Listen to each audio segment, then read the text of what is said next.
সেদিনে তো ব্যাংকে এসেছিলাম, সেদিনে আমার কিন্তু যুবসাথীর টাকা ঢোকেনি, তাই মন খারাপ করে বাড়ি চলে গেছিলাম। আর আজকে দেখো 13ই মার্চ, আজকে আমার যুবসাথীর টাকা মানে ঢুকে গেছে আর অলরেডি আমি তুলেও নিয়েছি।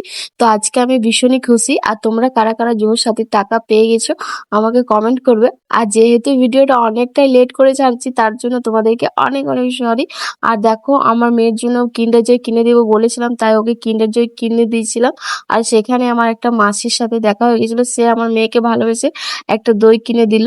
তো এদিকে আমরা ঠান্ডা খেতে খেতে তো বাড়ি চলে এসেছি। আর বাড়ি এসে দেখো সব খাবারগুলো বের করেছি। আর মেয়ে দেখো ভীষণই খুশি সব খাবারগুলো দেখে। আর দেখো আগে দইটা ধরেছে, তো দইটা পেয়ে তো অনেকটাই খুশি হয়ে গেছে। আর দেখো তারপর কি বলবে তোমরাই শুনবে। আর এদিকে মেয়ের পাপা তো মেয়ের কিন্ডার জয় যে খেলনাটা পড়েছিল সেটা নিয়েই ব্যস্ত হয়ে পড়েছে। কি খাচ্ছি? আমাকে দিদি দিদি কিনে দিয়েছে। আমি দই খাচ্ছি। দই খাচ্ছ? দইটা কে কিনে দিল? দিদি। বলো থ্যাংক ইউ দিদি। থ্যাংক ইউ দিদি। তো তোমাদের আমার ভিডিওগুলো যদি ভালো লাগছে প্লিজ ভিডিওতে লাইক কমেন্ট শেয়ার করে দিবে। আর চ্যানেলটাকে যারা নতুন আছে তারা চ্যানেলটাকে সাবস্ক্রাইব করে দিবে। দেখা হবে নতুন ব্লগে, সবাই ভালো থাকবে, বাই।